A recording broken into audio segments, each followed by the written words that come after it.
Now, Scripture, 2 Thessalonians. Now we beseech you, brethren, by the coming of our Lord Jesus Christ, by our gathering together unto him, that day shall not come, except there come a falling away first, and that the man of sin be revealed, the son of perdition. I'm skipping past some stuff. Even him whose coming is after the working of Satan, with all power, signs, and lying wonders, and with all deceivableness of unrighteousness in them that perish, because they receive not the love of the truth, that they might be saved. And for this cause, God shall send them strong delusion that they should believe a lie. So what we see in there is there's a delusion, there's a lying, and lots of people are going to be deceived. How is that going to happen? So we're a spirit, mind, and body. Your mind is like a super fancy computer. It's more than that, but it's at least that. 1 second. You guys got to start the clock. Oh, you can leave it off. I'll use it. So you're a spirit, mind, and body. Your mind is like a super fancy computer. It's more than that, but it's at least that. And your body's like the computer case, which makes it silly for people to argue over what color the computer case is. Imagine if I were to say blue computer is better than green computers. It's like, really doesn't matter what color the computer is. What matters is what software is on it, right? Doesn't matter what color the iPhone is what apps are on it. Doesn't matter what color somebody's skin is what behavioral software is running on their brain, right? Is it love your enemies or is it cancel them? Anyway, so the battle is over the brain. Your spirit loves God. It's drawn toward God. Your body hates God, and your mind is the decider. And so the battle's for the mind, and it's actually a military strategy. Karl von Clausewitz, 19th century military theorist, gave the purpose of war. It's the classic definition. The purpose of war is to force your opponent to submit to your will. Pretty simple. You go through all the battle strategy and guns and cannons, and it's all to do what? To get your opponent to submit to your will. Sun Tzu's Art of War, 5th century BC, said supreme excellence of a commander consists of breaking the enemy's resistance without fighting.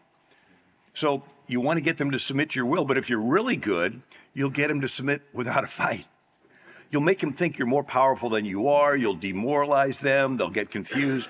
And now it's called fifth generation warfare, where you get your enemy to submit without them even being aware they're in a war. Right? Why wake them up? If the goal is to get them to submit, and so the battle is for the mind. And so during the World War II, we called it psychological operations, or PSYOPs, cognitive warfare. And we would drop pamphlets down on towns in Eastern Europe and Germany, and they would be written in the language of the people. I met somebody whose dad was in the war and actually kept one of them. But it said, your side is already lost. Your commander just hasn't told you yet. And so these guys are in the field like, it's like, why are we risking our lives? I read we already lost. And it would mess with their mind. And then the Japanese did it to us. Tokyo Rose, Pacific. She had a seductive voice on the radio, and the radio waves would go across the ocean to the ships, and she would say, you Americans are terrible. You're doing all these terrible stuff. You're terrible. And it would demoralize our guys. And it's in the Bible. So 12 spies go into the promised land, 10 come back with a negative report, and they spread fear and panic. We're not able to go up. They are too strong for us. The land devours the inhabitants. The people are of great stature. We're grasshoppers in their sight. If only we had died in the land of Egypt. God was so mad at those 10 spies that he struck them dead on the spot, told the rest that they're going to wander 40 years till every one of them is dead, and then he'll take the children into the promised land. They lost the battle in their mind. They didn't even get a chance to fight the enemy. Right? They were demoralized in their brain. They suffered from psychological warfare, and they lost. And we saw this again with Hezekiah and Jerusalem surrounded by the Assyrians. And the Assyrian commander is saying stuff in the Hebrew language, and the ambassadors say, no, speak in the Assyrian language. We understand. They goes, no, I want the people on the walls to hear. Don't believe Hezekiah. Don't. And he was messing with their mind. We'll give you 2,000 horses if you got guys to ride. I mean, he was trying to demoralize them. And then, in a good way, the Israelites did psychological warfare. Here's an army of 100,000 Midianites. And rather than fight them, God tells Gideon, get 300 guys, stand in a circle around the camp with your torches, with a clay pot and the trumpet. The signal's given, you smash it, you blow the trumpet. And they're just standing there blowing their trumpet. And these, the enemy gets up, and in the dark, they're bumping into each other and pull out their swords, and they're hacking each other, they're killing each other in the dark. They succumbed to psychological warfare. And so we see this is all over. Now, the goal of psychological warfare, is to get your enemy into fear and get them to be demoralized and surrender. And so God tells Gideon, whoever is fearful and afraid, let them return and depart. And, thank you, Olivia. And so, but what does the Bible say? It says, fear not, over and over again. Fear thou not, fear him not, fear them not. Thou shalt not fear, neither shalt thou fear, fear no evil. And so we know that the enemy wants to get us into fear. Fear is the opposite of faith. You cannot be in fear and faith at the same time, right? It's like a switch. It can either be on or off. And if you're in fear, Job says, the things I greatly feared came upon me. If you're in fear, you're not in faith, and the evil's going to come. But God says, no, stand in faith. Stand in faith. Fear not. If you can't beat them, join them. So I have a tech study. I wrote a whole book on Islam. I'm talking about some of it on Sunday. But the Muslim Brotherhood used this. Now, World War I, Ottoman Empire's gone. The Middle East wants to westernize. And so we begin to see countries like Iran in the 1960s and 70s. Then they're dressing in Western clothes and looks like Southern California, like Berkeley. And here's Afghanistan, Kabul, women wearing skirts, going to class. And this is the 1960s and 70s. Syria having beauty pageants, Gamal Nasser of Egypt. And here's the women wearing the latest fashions. And, it looks like the Beach Boys in Egypt in the 1960s and 70s. He's wearing Western clothes. And what happened? How did we go from a westernizing Middle East to what we have today? Well, this is one little short video of what I just explained, but they had these freedoms. We don't necessarily need the music. We can turn the music down. No, seriously, I shared a video one time, and the YouTube caught the music and said, "Oh, this is copyrighted music," and so then they canceled it. They wouldn't let the whole video up. But you see this change there, and it wasn't that long ago. So the Muslim Brotherhood is responsible for this. The French built the Suez Canal. British took it over in the 1880s, and so it's a British-run Suez Canal. And then they have 6 employees of the British-run Suez Canal, and they formed the Muslim Brotherhood in 1928. And so their idea is to infiltrate countries and overthrow the countries that are becoming pro-West. And the Muslim Brotherhood spawned off all these terrorist groups that we're facing today.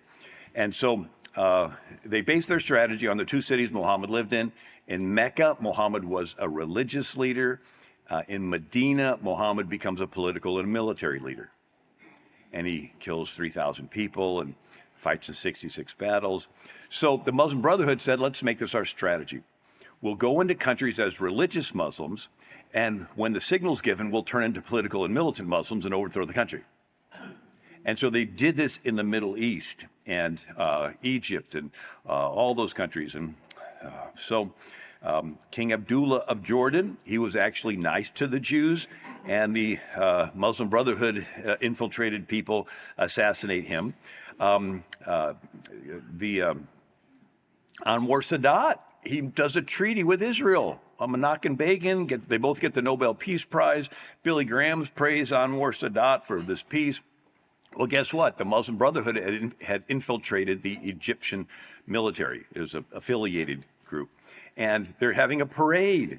And the people that infiltrated the military stop in the parade and level their machine guns, and they kill Anwar Sadat. They assassinate the leader of the country. And so it's the strategy where you go into a country as an immigrant and then you move into the minority neighborhoods and begin to become politically involved. And then you get violent and drive out the previous inhabitants of the country. But it's an infiltrating. Now, we're familiar with marketing and the psychological warfare, the brainwashing of a nation. It has infiltration, but it also has marketing. And if you think of it, what is marketing? It's wanting to convince people in their brain to buy a product. And so in the 1900s, marketing was Wells Fargo wagon and Sears catalog, and they would tell you everything about a Singer sewing machine, and you would make an informed purchase. But then the early 1900s, you had a change in advertising where they would say nothing about a product, but you'd eat it anyway. It's like the classic was Crisco. Nobody knew what Crisco was made out of. But they marketed it so well, it put out of business the lard industry. And so it's cottonseed oil. In the Deep South, they'd harvest cotton, and they would have these leftover black seeds that they would mush into industrial seed oil and use it in factories and machinery. Nobody ate that stuff, but somebody had the idea of bleaching it, putting in these nice containers with an ad campaign. They even invented a term, vegetable-based. It's like, what is that? And so this understanding was people will buy something that they know nothing about if it looks like everybody's using it. And so this concept was, they did a cartoon in the New York newspaper, Keeping Up with the Joneses. You're buying all these products just because your neighbor has it. You don't know anything about it, you just want it.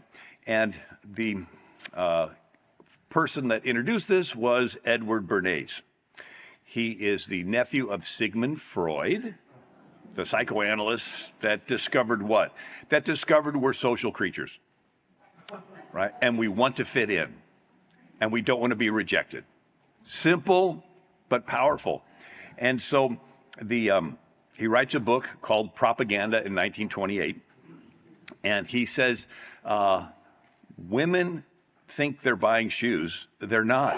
The shoes are picked out for them by the marketing executive who paid the actors to put them on, who paid the photographer to take the pictures, who paid the magazines to put those pictures in there, and the ladies see it and want it. And he says, women are controlled by this. And so he writes in his book, he says, a larger manufacturer of women's shoes has a popular actress where the shoes, the fashion spreads. The man who injected this idea into the shoe industry was ruling women in one department of their social lives. Today, the minority has discovered a powerful help in influencing the majority to mold the minds of the masses. They find in propaganda a tool which is increasingly powerful, regimenting the public mind. So Edward Bernays started marketing cigarettes, and it was a women's parade for suffrage, to vote, and he had a couple women stand there with cigarettes, and he took the pictures, and so he got all these women to smoke cigarettes. I mean, he was like brilliant in marketing because he realized that we want to fit in. And so he changed the name of propaganda to public relations. And he said, in almost every act of our daily lives, whether in the sphere of politics or business, in our social conduct, ethical thinking, we're dominated by a relatively small number of persons. It is they who pull the wires which control the public mind. Now, we're a country in the Declaration, government from the consent of the governed. But what if you could engineer consent of the governed? So he writes a book called The Engineering of Consent.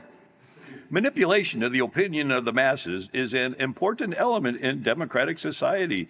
Those who manipulate this unseen mechanism constitute an invisible government, which is the true ruling power of our country.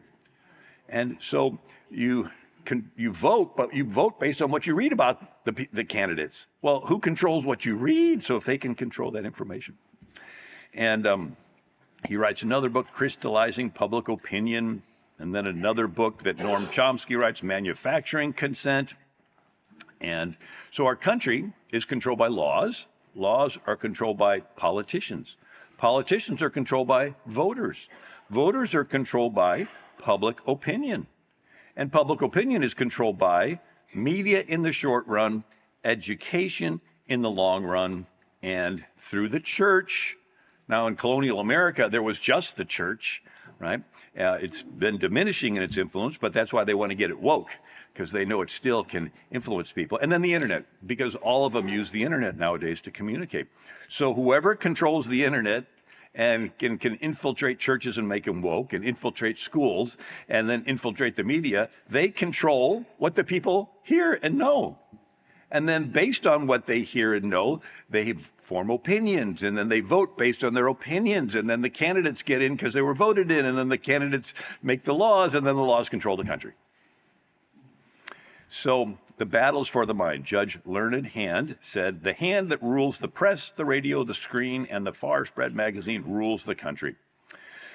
Llewellyn Rockwell wrote, democracy has turned out to be not majority rule, but rule by a well-organized and well-connected minority groups who steal from the majority.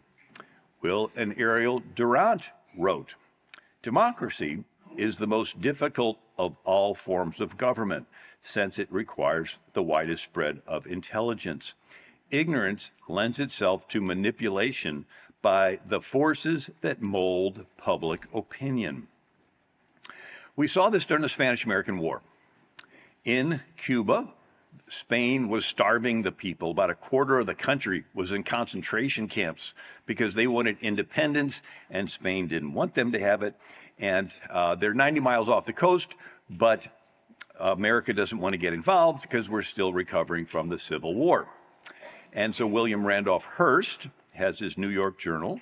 Joseph Pulitzer has his New York World, and that's where Pulitzer Prize came from.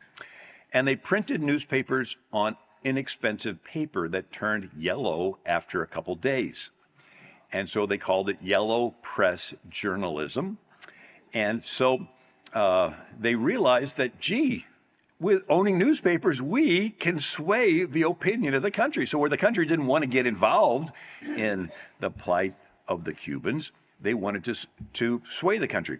So these Cubans are being starved to death by this Colonel Weyler, who's a cruel guy, and Hearst. They did not have the ability to print photographs in the newspapers yet. So you needed an illustrator to draw a picture that they could turn into like an engraving and then print it. So Hearst sends Frederick Remington, an artist, to Cuba, 1897, and he tells him, you furnish the pictures and I'll furnish the war. He had such confidence in his ability to take those pictures and keep putting them in front of the public, and then the public would be swayed, and the public would pressure the politicians, and then the politicians would get into the war. And so we have Oswald Spengler wrote, democracy has become a weapon of the moneyed interests. Now, I think it was good that we freed Cuba from Spain, and Cuba needs to be freed again. But it goes on to say, it uses the media to create the illusion that there is consent of the governed. So you will do what you see other people doing, and if they can create this illusion that it looks like everybody's doing something, you're going to feel a subconscious pressure to want to go along with the group. And he goes on, the press today is an army of carefully organized weapons. The journalists, its officers, the readers, its soldiers. The reader neither knows nor is supposed to know the role he's supposed to play. Democracy is often a government of wealthy elites. And then we have fear. So we have people doing what they see other people doing, but then another motivator is fear. So 1938, radio drama, War of the Worlds, Orson Welles. We interrupt this program to announce that New Jersey is being invaded by Martians. And they did this radio drama so convincingly that people believed it, and everybody in the country ran outside to look up for spaceships. And it was a phenomenon that was studied by psychologists, that you could, boom, get an entire nation. So now we realize you can motivate people through doing what they see others doing, and fear. And so they had a whole series of psychological dramas that was all based on manipulating your perception. And one was the movie Gaslighting. And so Ingrid Bergman starred in it. And in it, she's the niece of a famous actress in London who had been given some jewels. The actress dies, and the niece, Ingrid Bergman, inherits the jewels and her flat, her, like apartment they have in London where they have all of them. And then, and so everybody knows that there's jewels in there somewhere. And a guy befriends Ingrid Bergman and dates her and courts her and marries her. And then he would say, well, you go to sleep. I'm going to go smoke my pipe. And he would go out the house, walk around the block, climb up the fire escape, go on the roof, climb across the roof, open up the window, climb in the window, turn the gas lamp on in the attic to root around looking for jewels because she had locked the attic because it was too emotional to go up there and look at it all. But whenever he turned the gas lamp on in the attic, the gas lamp in the bedroom got dimmer. And she would say, you know, whenever you go for your walk, the gas light in my bedroom gets dimmer. And he goes, your eyes are playing tricks on you. You're seeing things. I think the stress is getting to you. I think you're too emotional. I think we need to take you to a psychologist and the psychiatrist. And they're about to lock her away in an insane asylum. And then he can root around for jewels all he wants. But a guy across the street notices whenever the light goes on in the attic, it's dimmer in her bedroom because there's only a certain amount of gas that comes into that flat. And then they arrest the guy and take him away. But it went into our vernacular, gaslighting. So psychology today says victims of gaslighting are systematically fed false information that leads them to question what they know to be true. They end up doubting their memory, their perception, even their sanity. And so it's usually like terrible people that want to, get a girl, and tries to mess with her mind.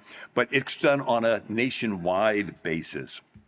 So during World War II, this ability to manipulate perception, you have Army and Air Force Motion Picture Service. I'm serving in the Army. What are you doing? Was it for entertainment? No, they knew that they wanted to move the country to be mobilized for a war. I met a guy years ago that he had 1940s, went to the movie theater and saw the movie of the young guy volunteering and becoming a real good soldier and winning and then coming back and being the hero. And he went out and all these guys are signing up at the recruitment table in the lobby of the movie theater. Now, it was for a patriotic purpose because there really was a Nazi threat. But they realized that you can sway people through media. Well, guess what? The Nazis studied Edward Bernays. And the Nazi minister of propaganda, what a title, was Joseph Goebbels. And he said, okay, people will do what they see other people doing, and people will be motivated by fear, so let's combine them. And let's put all the people together, 100,000 of them, in a coliseum in Berlin, and they would begin with the atmosphere of war. They would begin to give the Hitler salute in the front, and it would work its way back like a wave at a football game. And it would be getting closer to you, and then you'd feel pressure to give it, and somebody would see you give it, and they'd feel pressure to give it, and everybody would leave the stadium saying, well, I guess everybody's in on it, because I all saw them, saluting. It was a manipulation of public perception. Goebbels says it is the absolute right of the state to supervise the formation of public opinion. Think of the press as a great keyboard which the government can play. Now, cities. Polis means city, politics is the business of the city, and you have these Greek cities with no king. And so if you have an agenda in the city of Athens, how do you push your agenda? There's no king. And that's when they invented theater. And they would get the whole city together and put on plays, comedies, tragedies, satires. And you think, oh, was that for entertainment? No, it was a way to sway the populace. There's no king. It's the people that are in charge. And if I have an agenda and I want to push it, I want to get. And so in these plays, they would ridicule and buffoon certain points of view and honor and extol other points of view. And so they're comedies like Aristophanes. They would make fun of living politicians exactly the same way Saturday Night Live does. And you would leave the stadium, the auditorium saying, oh, I felt so sorry for them. I'm embarrassed for that person. And you would back away from them and everything they believed. And then in the tragedies, they would make somebody die doing something noble, and he would be remembered in such a positive way. And you'd leave this auditorium thinking, oh, I want to be remembered like that guy. And so they could positive. And from that time till now, Pericles even paid for poor people to go to the theater. Why would he do that? Is he that nice? No, he knew he wanted to sway the populace. And so from that time till now, theater is always political in a country where it's the people who make the decisions. So Hollywood, think of your favorite movie or sitcom. There's a character you like. They're cute, They're funny. They're the hero. And as the series goes on, this character begins to make morally compromising decisions. A little lying, little cheat, little lust, little revenge. Like the first couple episodes, they'll have the guy be really good, and then you'll be able to connect with him. But then they begin to gradually make them do things that are a little questionable.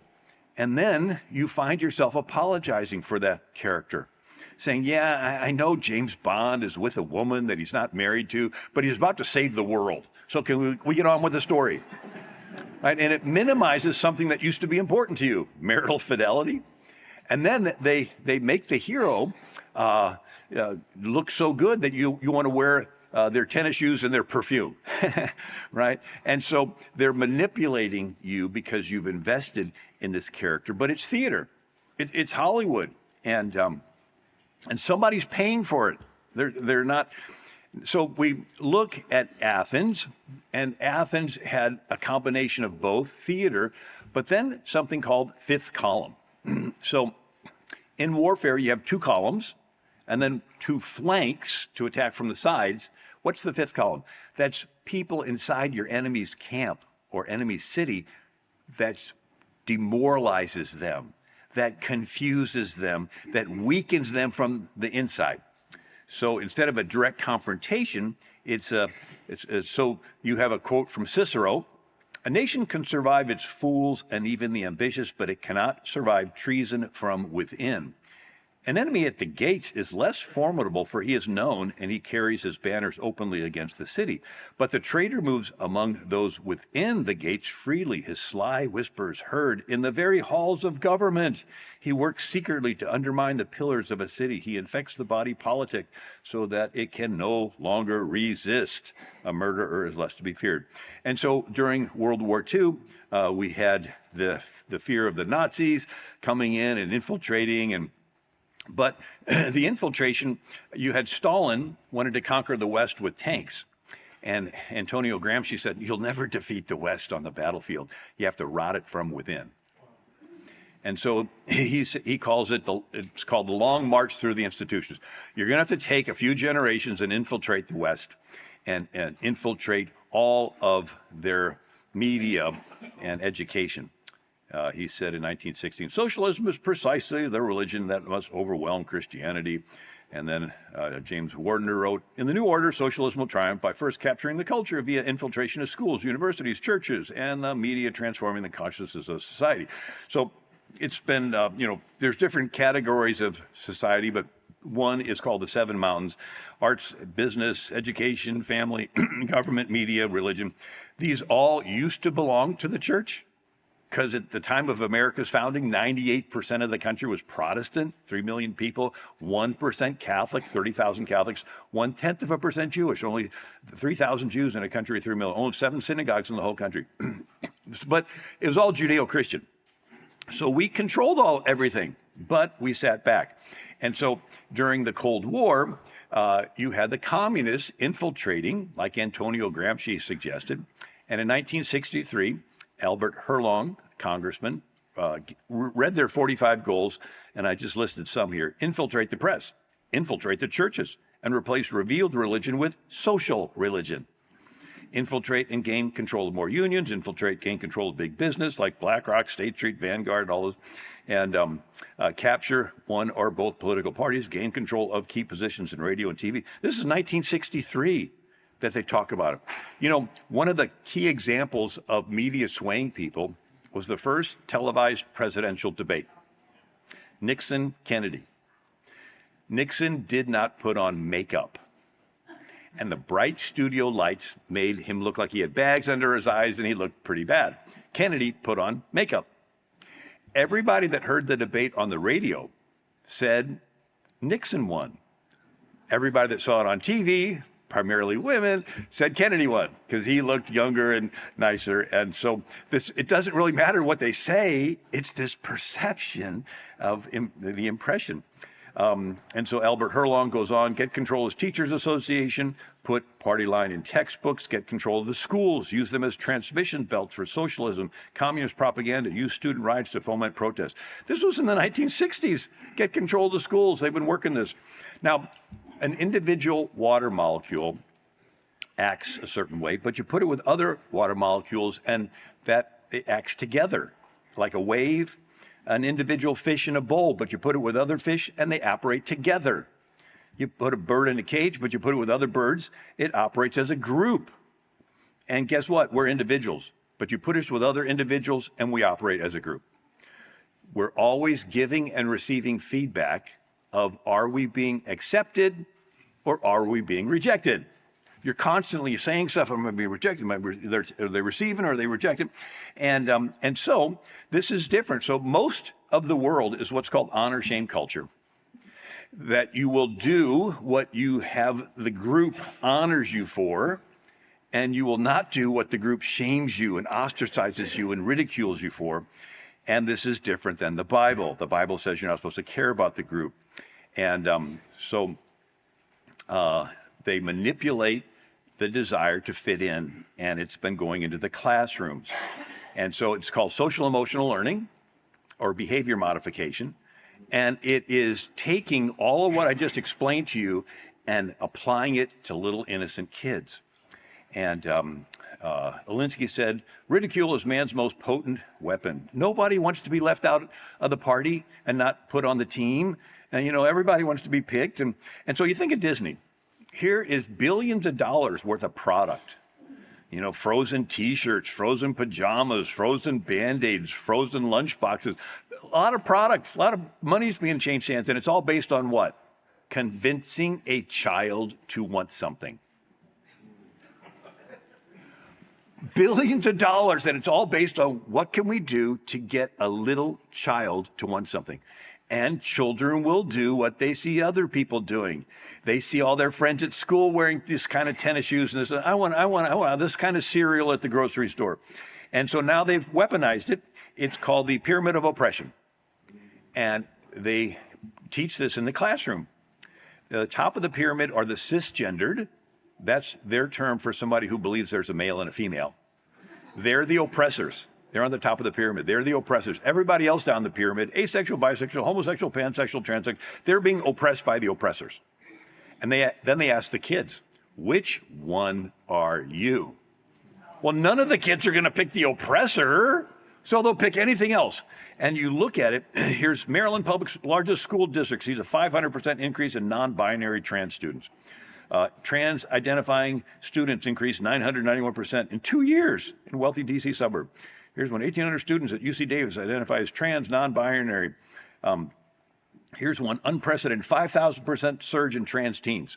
I just read that the Generation Z, I guess what they call the younger ones, a quarter of them are now identifying as LGBTQ. In just 4 years of this being taught in schools, it works. Kids want to fit in. They don't want to be rejected. They've weaponized it. And if somebody comes out as a trans, they celebrate it. And then if somebody's against that, they're implicitly saying, you're the intolerant one. And the other thing they do in school is deconstruction. It's where you portray the past negatively until the kids emotionally detach from them. Then you get them into a neutral where they don't remember where they came from, and then you portray the future positively. It's a sales technique. If I was a toothpaste salesman, the first thing I do is tell you negative things about the toothpaste you're currently brushing with. You're still brushing with that stuff? Haven't you read it'll eat the enamel off your teeth? You're like, you're repulsed by it. Now I have you in a neutral, you're open-minded. What are all the toothpastes out there? Then I give you my pitch for this brand new tartar-controlled breath freshener toothpaste. So it's sort of a drive neutral reverse. So they go into the classrooms and they tell the kids the founders were all slave owners and chauvinists and took land from Indians and they were bad, bad, bad. Forget the fact they gave you a country where you're in charge, because the word citizen means co-king, right? Forget all that. They're all bad, and the kids are like, ooh, they're bad, and I'm going to detach from them and everything they did. And then now the kids are in a neutral. And they're saying, okay, we're going to have comparative religion class, and we're going to talk about Islam, and we're going to talk about, and we just don't have time to get around to Christianity. And then they portray the future positively and push their socialism, their LGBT, trans, and Islamism, and so forth. And so Europe went through this. It went through 1,000 years of Catholic cathedrals, Protestant Reformation, and Jewish neighborhoods. And then it went into a secular Europe with free sex, anything goes, John Lennon, imagine there's no heaven. And now it's turning into Sharia socialist Europe with Muhammad being the #1 name for newborns. And so this destroying of the past started with the French Revolution. They tore down statues of good King Henry IV, who tried to patch up Protestants and Catholics. They dug up the grave of Saint Genevieve and trashed it. She lived in the 450s, and she got Paris to fast and pray, so Attila skipped sacking Paris.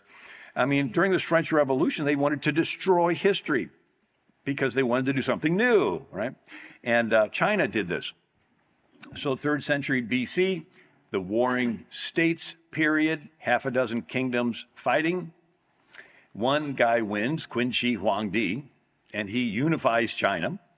And he gets criticized for doing things differently than they have been done for centuries before.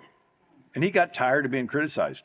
So he decided to destroy all records of how things were done before. And he burnt tens of thousands of bamboo annal books. He wanted to get rid of history. His Chancellor Li Si, 213 BC, writes, "I, your servant, propose that all historians' records other than those of Qin's be burned. If anyone under heaven has copies of the classics of history, they shall deliver them to the governor for burning. Anyone who dares discuss the classics of history will be publicly executed. Anyone who uses history to criticize the present shall have his family executed, and anyone who has failed to burn the books after 30 days of this announcement shall be sent to build the Great Wall." It's sort of like a censorship. Like in Germany, they're doing censorship, in England and China. And so Mao Zedong, when he took over, he did the same thing that Qin Shi Huangdi did. And it's called the Cultural Revolution. Not just a revolution, cultural. He destroyed 5,000 years of Chinese culture. And he burned the great gates of Beijing, destroyed the oldest Buddhist temple in China. And so this idea is that you ridicule people that have any Western learning and publicly shame them. And then Pol Pot did the same thing in Cambodia. He went so far as to say that 1975 was the new year zero. Anything happened prior to that was irrelevant. And he killed anybody that wore glasses. He said if you wore glasses, you could read. If you read, you knew the history. And he wanted to destroy history because he killed a third of his country. And then Islam does it. So when the Muslims were invading Egypt, the oldest library in the world was there in Cairo, Alexandria. And when they went to Caliph Umar, they said, "What should we do with these books?" And he says, "Well, every book that does not agree with the Quran, destroy. And every book that does agree with the Quran is redundant because we have the Quran, so destroy them all." It took 6 months to burn them all. And anyway, they're destroying history even today. Carl Sandburg said, "When a nation goes down, one condition may always be found: they forgot where they came from." Am I talking too fast? No. I got that clock.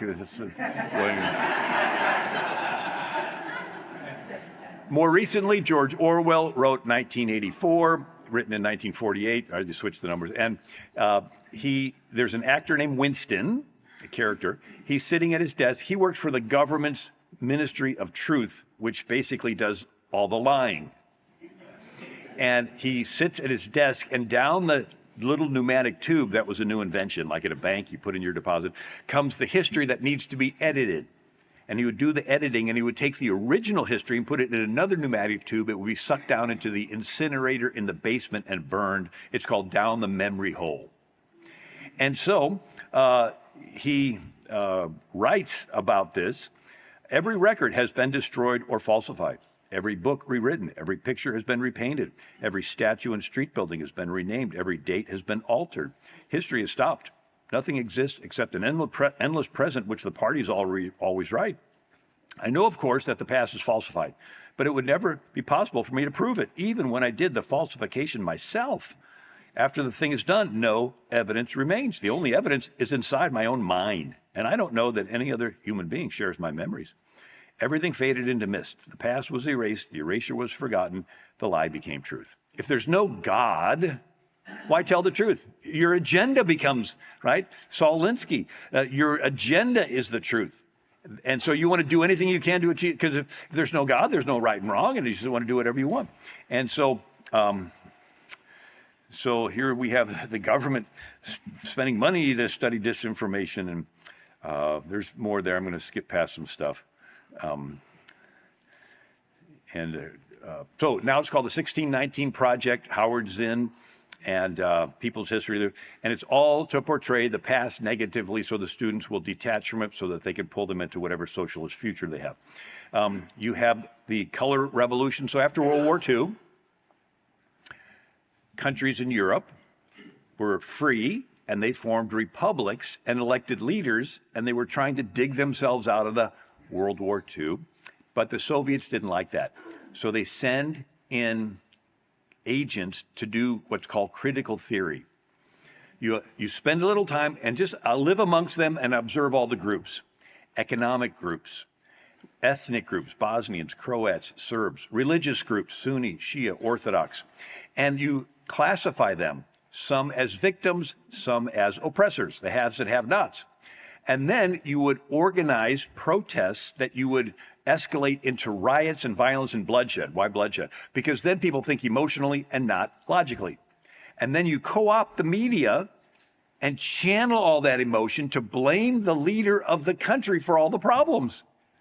And as people read it and blame the leader, the leader's popularity falls. And then they can do a coup or a rigged election and replace the leader with a Soviet puppet. And then the rioting suddenly stops. And everybody's happy until the dust settles and they realize they just became a satellite of the Soviet Union and they lost their freedoms. And so with this co-opting of the media, we had our CIA doing what was called the Mockingbird Project. And Alan Dulles was the head of the CIA, and he had 400 people in the mainstream media that the CIA would feed stories to, and to sway the public to adopt whatever agenda. So Carl Bernstein, Watergate reporter, Rolling Stone magazine, 1977, front page article, the CIA and the media, and he talked about these influencers. They disbanded it supposedly, but Obama brought it back with an executive order. We're hearing executive orders, but this was his, using behavioral science insights to better serve the American people. What's behavioral science insights? It's PSYOPs. This authorized him to bring back the Mockingbird Project, to have the government realize that we're social creatures and we'll do what we see other people doing, and so the government can control the media and cancel the voices that they don't want. Why? Because they want to sway the public into adopting their agenda. And then he signed the Countering Foreign Propaganda and Disinformation Act, which allowed him to decide what information is disinformation and what's not.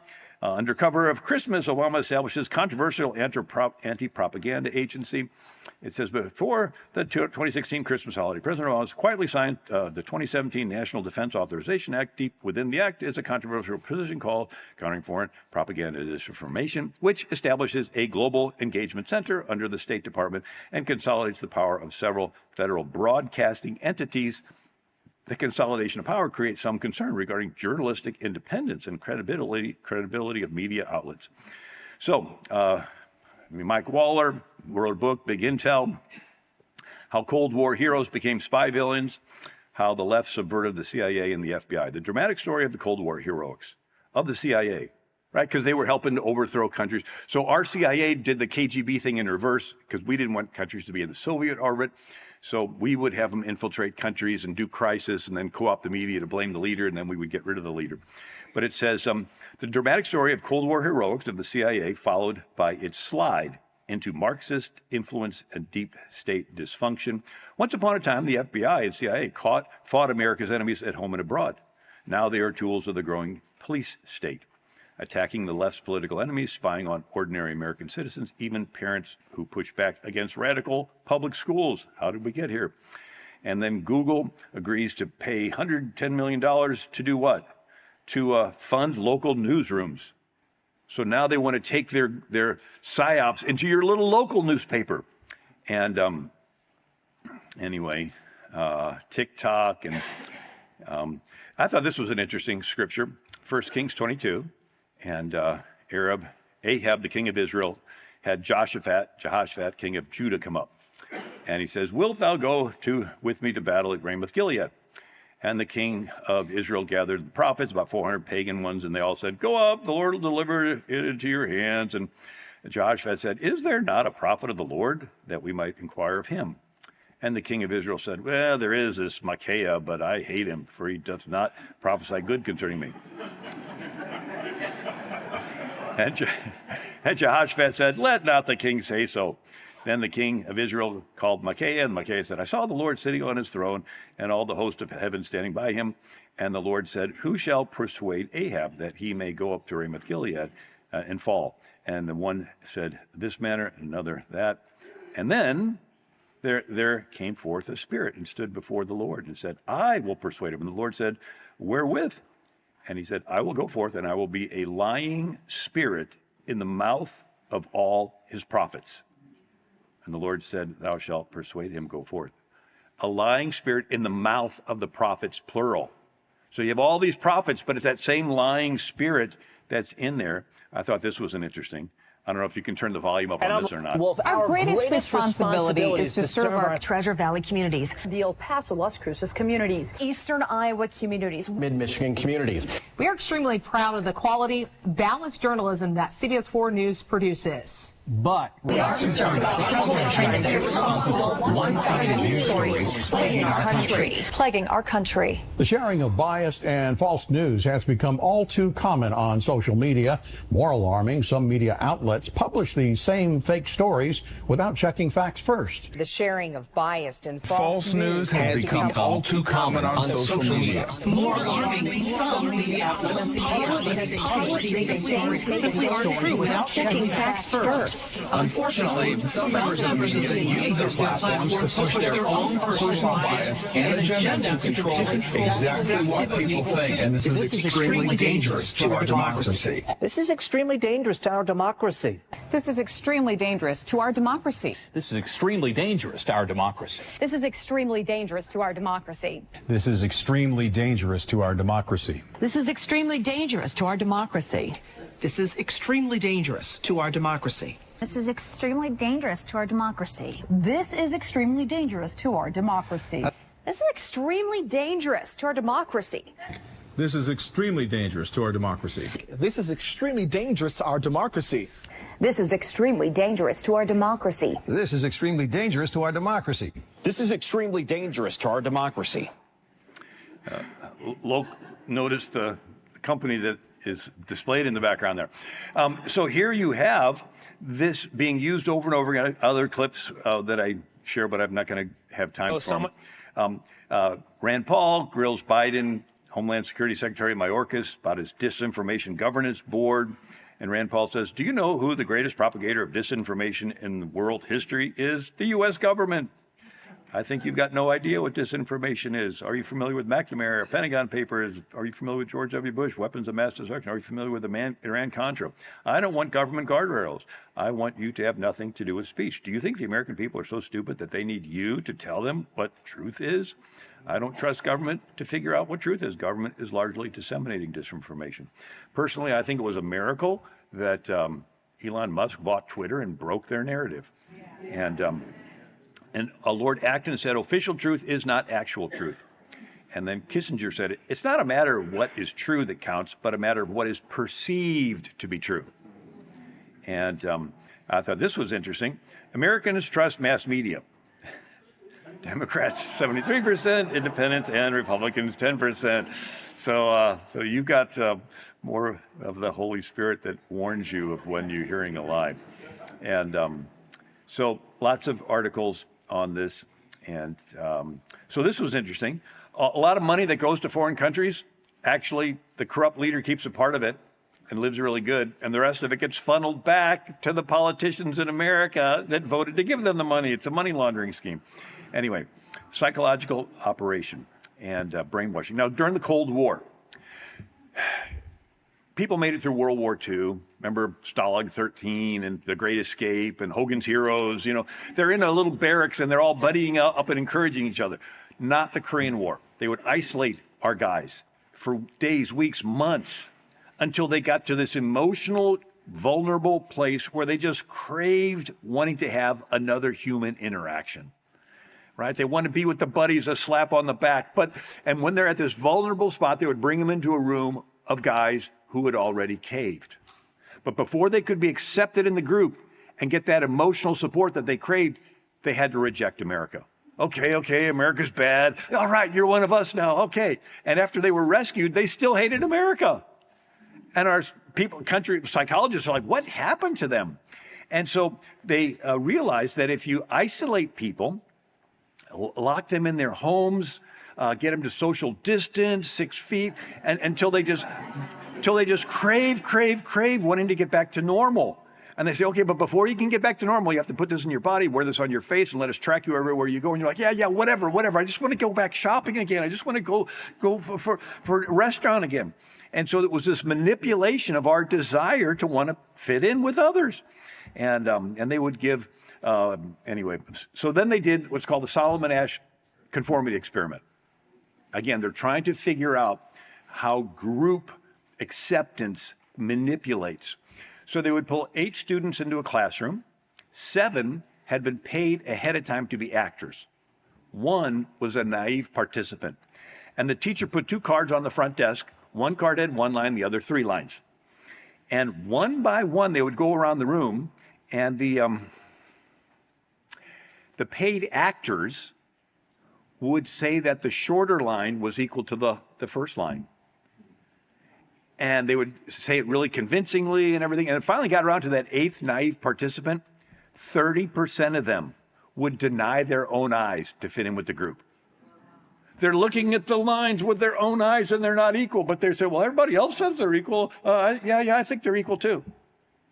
Now, if just one other person disagreed, it went from 30% down to 5%. And they call it the spiral of silence. People will self-censor their views if they think they are in the minority. Right? If you think that you're in the minority, you'll just keep quiet. And another guy talking about. So Chuck Colson talks about a wine tasting, and everybody was in on the experiment except one naive couple, and they poured vinegar in the wine. This couple writes, "This tastes terrible." But then they go around the room and everybody else says, "Oh, it was robust. It was great." And this couple scratched out what they wrote and they agreed with the group. "Oh, yeah, it tasted really good." And then when somebody said all they did was pour vinegar in the wine, the couple that changed their views criticized the person for saying they poured vinegar in. And it's a phenomenon called false enforcement. Once people buy into the lie, they will help enforce that other people buy into the lie. Like, I don't know why I'm wearing this on my face, but I'm going to pull up my camera. You don't have it on yours, right? And so you get the little electrons lined up, and they'll put pressure on the rest of them. And so, Exodus 23, neither shall you follow the multitude in doing evil. So here they are saying there will be a multitude, and they will be doing evil, and you're supposed to be the stick in the mud.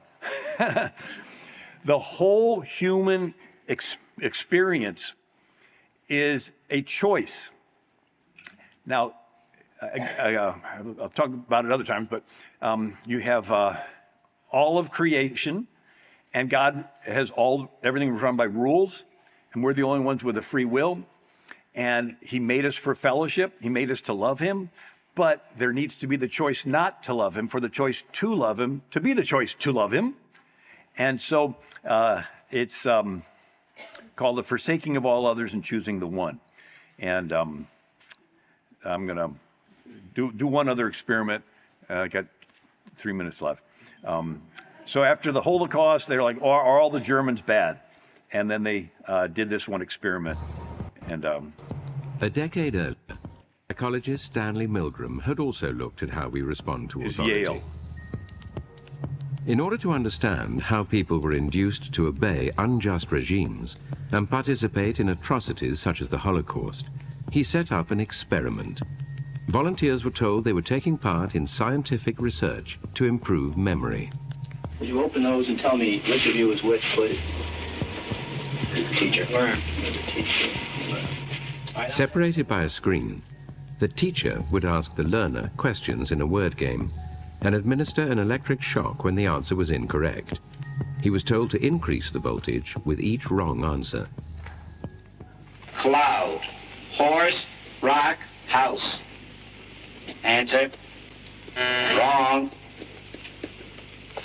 150 volts. Answer. Horse. Experiment. That's all. Get me out of here. Get me out of here, please. Continue, please. Go right on. I refuse to go on. Let me out. Refuses to go on. The experiment requires you continue, teacher. Please continue. Participants didn't know that the learner was really an actor and the so-called shocks harmless. You're gonna get a shock. 180 volts. I can't stand the pain. Let me out of Can't here. stand it. I'm not gonna kill that man today. I mean, who's gonna take the responsibility if anything happens to that gentleman? I'm responsible for anything that happens here. Continue, please. All right, next one. Slow. Walk, dance, truck, music. Two-thirds of volunteers were prepared to administer a potentially fatal electric shock when encouraged to do so by what they perceived as a legitimate authority figure. In this case, a man in a white coat. 375 volts. I think something's happened to that fellow in there. I don't get no answer. He was hollering a less voltage. Can't you check in and see if he's all right, please? Milgram's findings horrified America. They showed that decent American citizens were as capable of committing acts against their conscience as the Germans had been under the Nazis. So people will do what they see somebody in a lab coat telling them to do.